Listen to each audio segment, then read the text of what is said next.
Folks, the drama and confusion surrounding the transportation mask mandate has absolutely nothing to do with your health. You got me? Health is zero, nothing. It has everything to do with maintaining the power of those in charge over you. What power exactly am I referring to? We disagreed with the decision immediately. So the immediate steps were to determine what power we had to respond to that. Our focus here was seeing what power we had to preserve what we felt was in the public health interest of the country. Yeah, sure, it's about health. It's always been about power. Here's a look, by the way, at the power she's talking about. It's real. Remember the tragic New York City subway shooting last week? Dozens of passengers were seen running for their lives, all while keeping their masks on.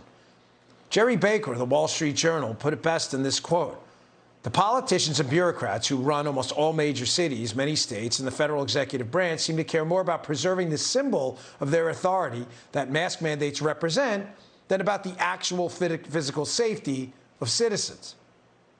Here's the point he's kind of making there. A criminal is typically the person who wears a mask, but now the roles have been reversed, where the victims, us, subjected to the government's power, have to wear a mask, all because the people in charge demand it and tell you to do it. They love their mandates, don't they? The mask mandate, which was supposedly there, by the way, to protect people from getting COVID, seems to be only there right now to protect the left's power. It's become this global talisman, this visual symbol of their power to control you. That's why they won't let it go. It's right there, up at eye level, too. This flip-flop from Joe, in just a matter of hours, by the way, shows even the president is bowing to the power of the federal bureaucracy, also known as the swamp, a.k.a. the CDC. Mr. President, should people continue to wear masks on planes? That's up to them. Is your administration going to appeal the mask mandate ruling? I've not gotten any brief from the CDC. I don't know.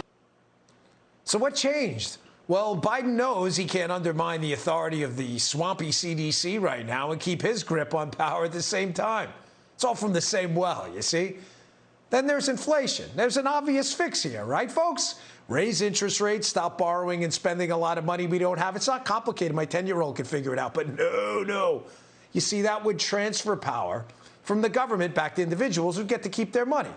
So instead, the hapless Biden administration wants to raise the corporate tax rate and spend even more money under his Build Back Better plan.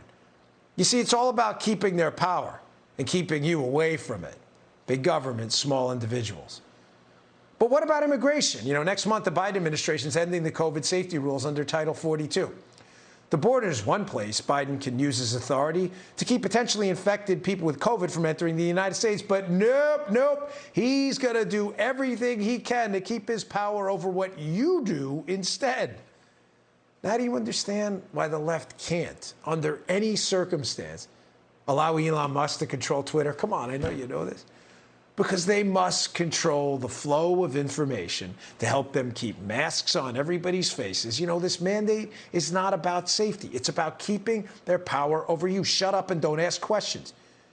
You think they're worried about losing it? Well, here's a letter from some of their recruits, deep state intelligence officers, demanding Congress not break up big tech's power, Twitter and those kind of companies. They said this: the U.S. will need to rely on the power of its tech sector to ensure that the safety of its citizens and the narrative of events continues to be shaped by facts, not by foreign adversaries. You get it? You don't like big tech controlling the flow of information with government, you're definitely a Russian. You know who's the first signature on that letter? Hey, that's right, James Clapper. He's back. Oh, Jim, back again. It's the same grift every time. They keep their power and access while ensuring your safety. Thanks, fellas. You're doing a great job. You know, folks, a common theme of this show, which I'm proud to bring to you to highlight how bad it is these haves versus these have-nots. But more specifically, it's not about money. The haves always seem to have access to power. Access. One of those haves is Brian Deese. He's a former executive from one of the most powerful and largest investment firms in the world. You've heard the name before, BlackRock. I say former because now he's in the White House, leading Joe Biden's National Economic Council. Sounds like some gig, right? Got to be a good one. So why is this so important? Well, here's Biden and Brian Deese talking about their climate agenda. If we're going to tackle the climate challenge, we need to make sure that solutions are woven into every output of our policymaking. When I had the privilege of helping to coordinate climate policy for the Obama-Biden administration, we faced a unique set of challenges: how to bring the world together to find a global agreement where there hadn't been one before. So Brian Deese with access to the White House now, using some of the same language Larry Fink and those guys at investment firm BlackRock are using.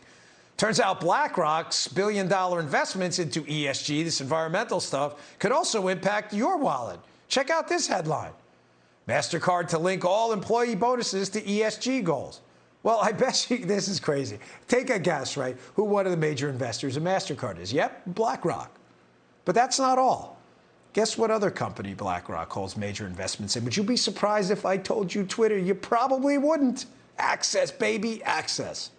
So just to recap here, former BlackRock executives are heavily influencing the White House as BlackRock makes major environmental ESG investments while controlling the information flow on platforms like Twitter, where conservatives who want to have an honest conversation about climate change are threatened with censorship. That is a terrific setup for the haves. Access every time. Gotta love it. What a deal.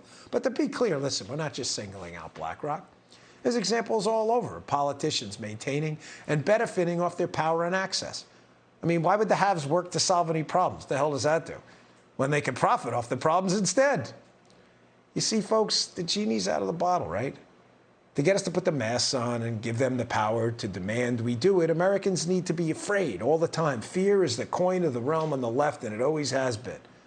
But even Democrats are starting to realize that the fear game, we may be catching up to them. Check this out. The problem that Democrats have, Ari, is no one fears us. They have learned over a period of time it doesn't matter. They're weak, and all they're going to do is talk bad about each other. Yeah. Literally, without you can't govern without fear. You can't have a political party. Can't govern without fear. I've heard that before. Yeah, I mean, did you hear the MSNBC guy? Yeah, I've heard that before. Yeah, you probably heard that often from Democrats. They love scaring you, right? Listen, I'm not suggesting either that only Democrats do this. The swamp has enough Republicans in it, too. But I am suggesting that the Democrats who claim to be the party of the little guy are really neck deep in the swamp. Hey, Sean Hannity here. Hey, click here to subscribe to Fox News YouTube page and catch our hottest interviews and most compelling analysis. You will not get it anywhere else.